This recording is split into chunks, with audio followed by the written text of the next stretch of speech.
Some people wanted an Arcane guide and a lot less change, so this will hopefully be a much shorter video. But just to go over it, your single target rotation or your single target build is exactly the same. Nothing much to say there. Your rotation also is pretty much identical. A couple things have changed since the last video I made about Arcane for season 2. Most importantly, for here, I guess Evocate channels a lot faster, and it also doesn't give you an Arcane charge, which is going to be a bit of an adjustment for people that are used to 10.1 Evocate. So now, if you're pre-Evocating before Raid Pull, you have to do an extra Arcane Blast to get to 4 charges. But yeah.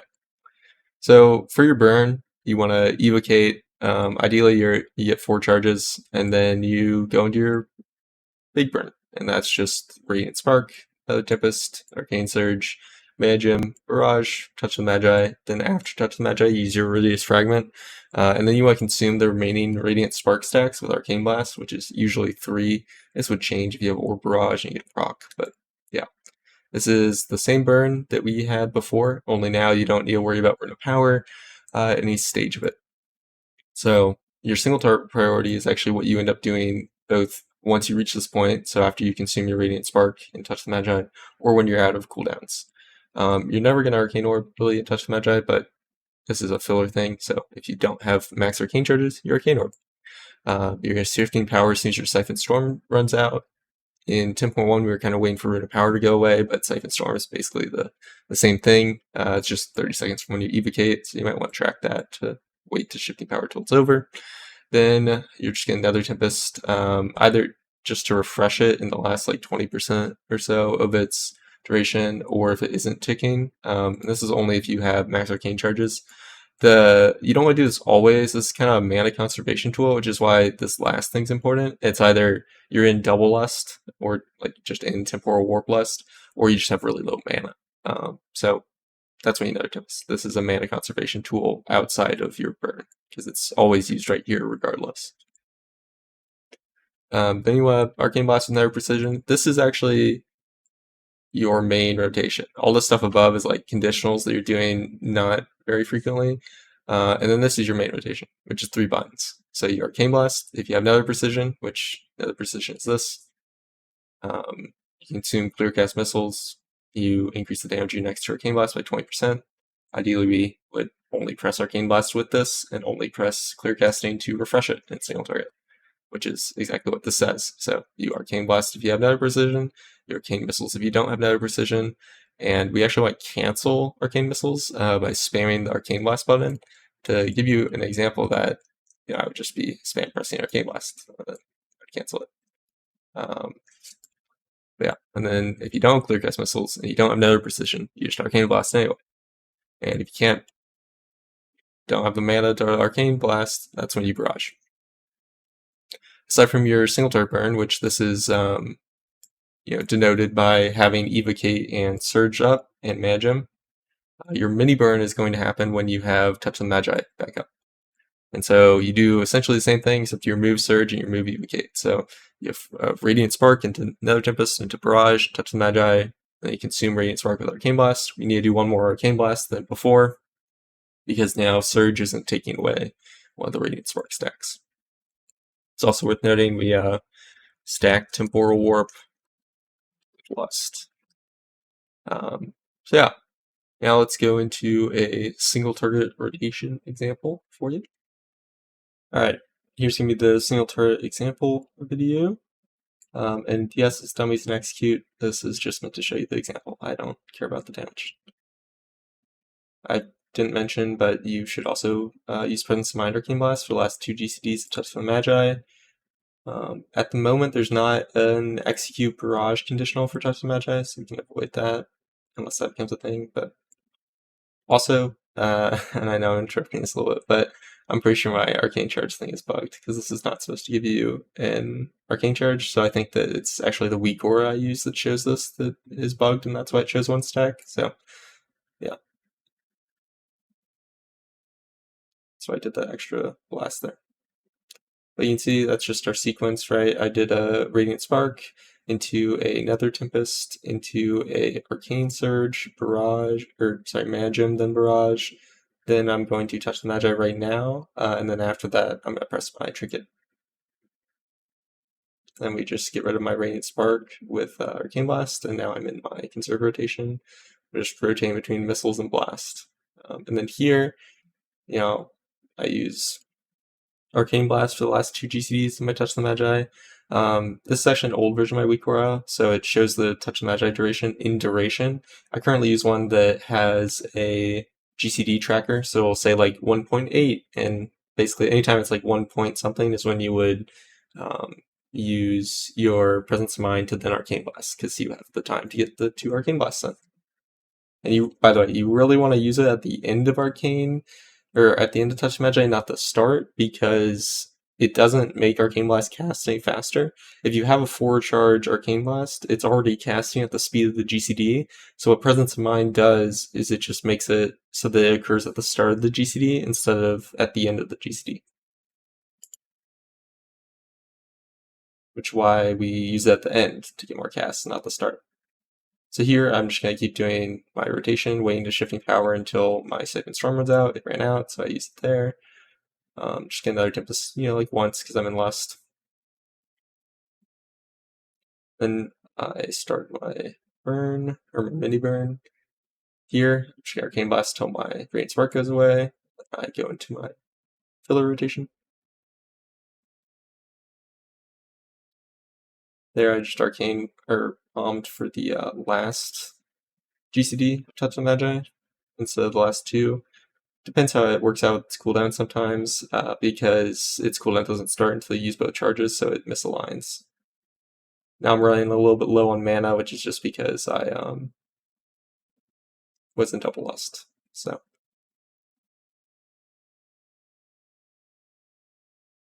Evocate, and then we're ready to start our Surge window. Manage a Barrage Touch, as usual.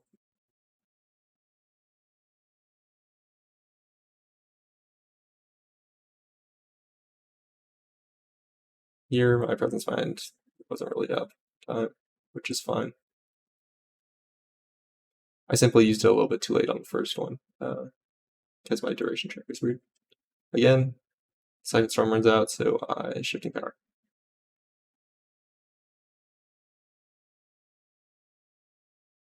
Now we're going to my mini burn. Started probably a second late, but it's not that big of a deal.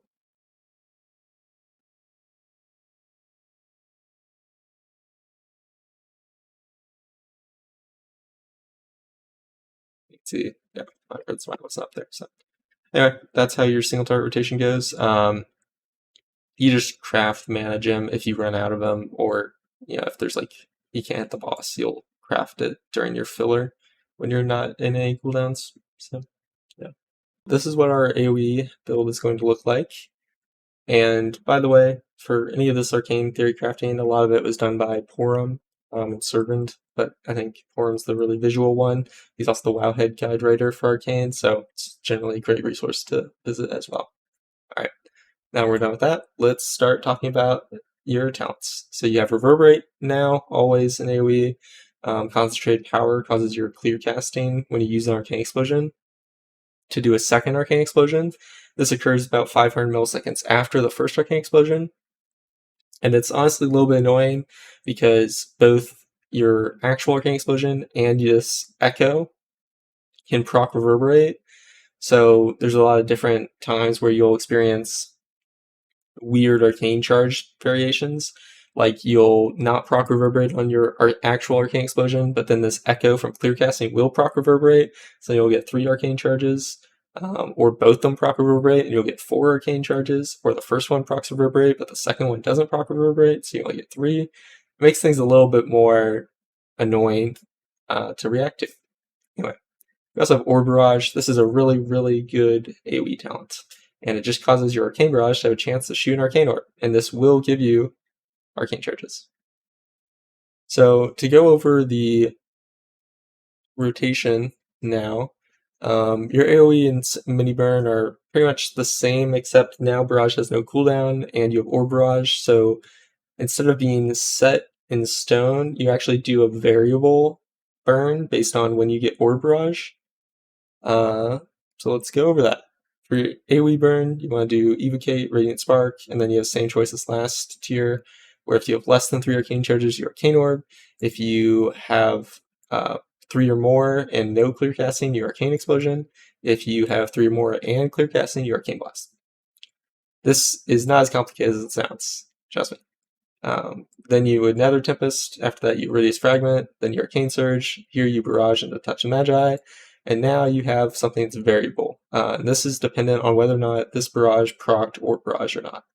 If it did not proc or Barrage, then you'll be at 3 Radiant Spark stacks, so you'll Arcane Blast and then Barrage, and you only do this at less than 5 targets, or equal to 5 targets.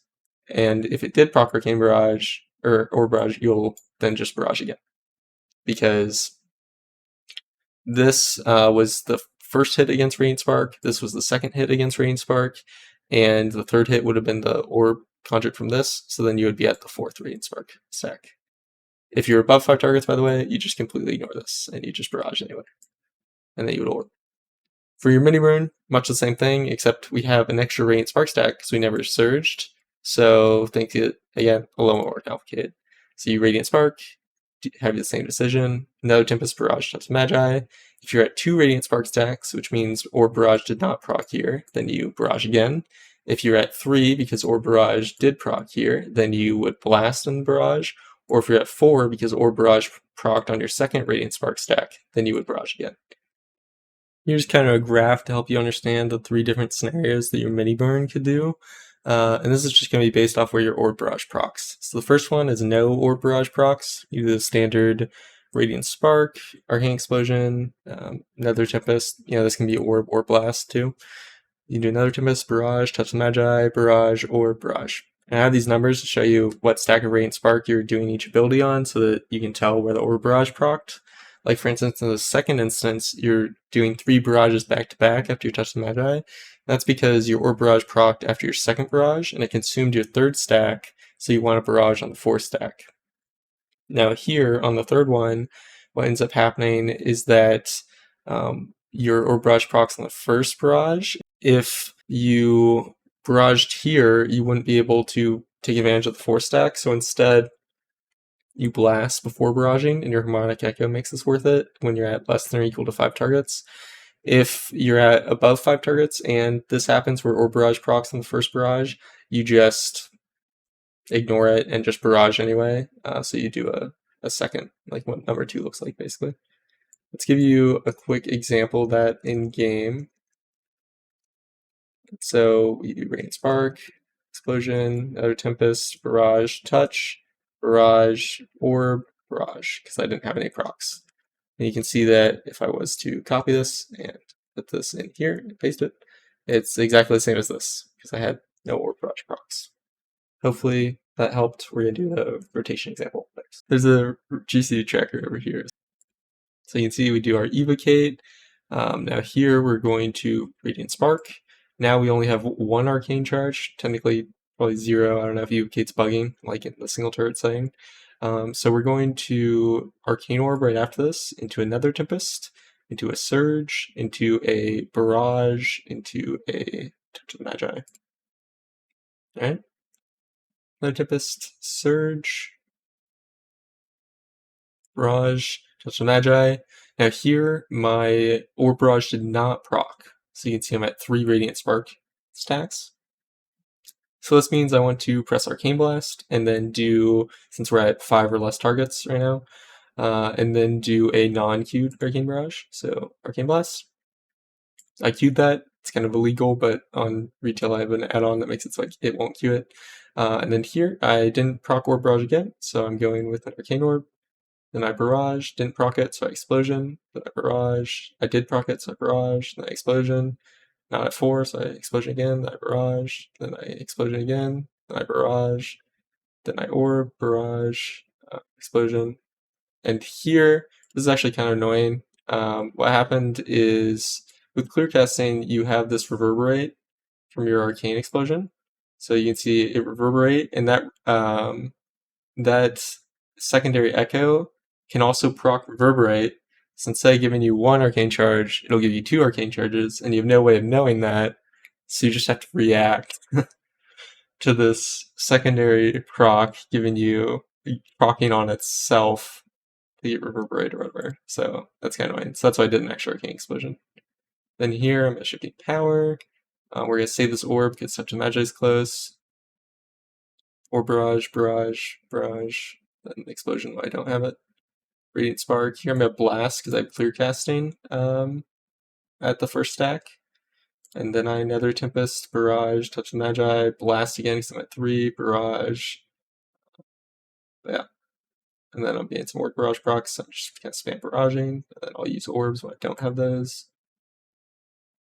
And yeah. Here I start messing up a little bit. But that is a good example. I'm going to replay this without me talking, because I think that would be helpful. And also that's where I started fucking up, so we're not gonna look at that. Alright. No talk, this is gonna go fluid.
So there's a bit of a problem with how Barrage functions for Arcane, and that it's snapshot on cast. So whatever buffs, are on you or the target when you cast it is what its damage is based on.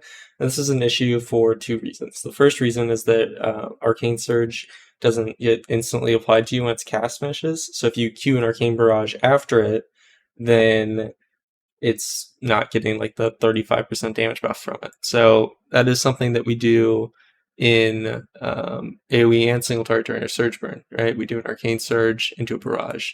So you either need to manually delay this a very, very small amount. You should wait until the arcane surge ends, and then you okay, now I press barrage.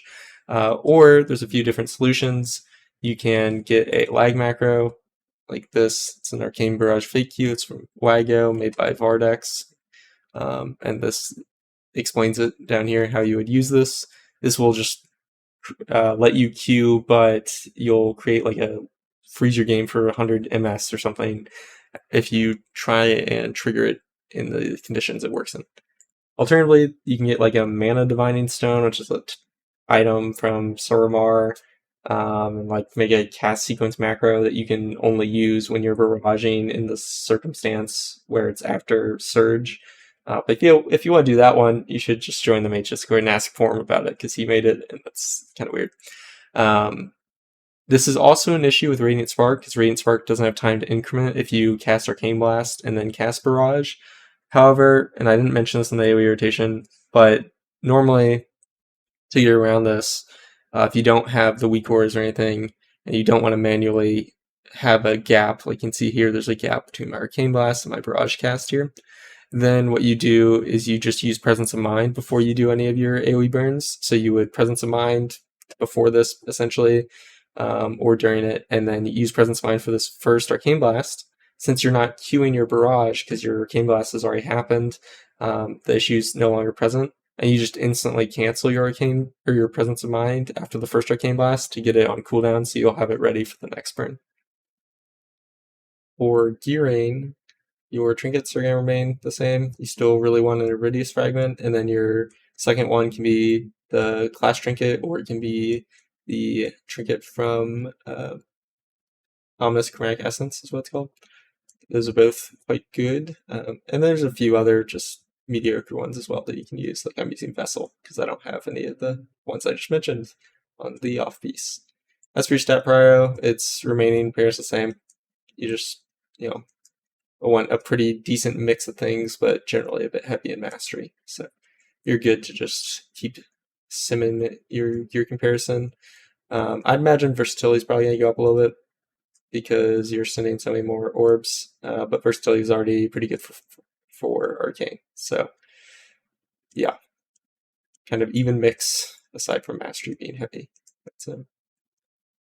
But as always, the only accurate way to know is to just sim yourself, and the best way to do that is comparing gear. So for instance, if I want to know if this ring was better than this ring, I could do a gear compare and just type the name of this ring in, or I could do a top gear and put in my SimC input and then just select the other ring and it would sim it against each other. And that would just be how you would determine that.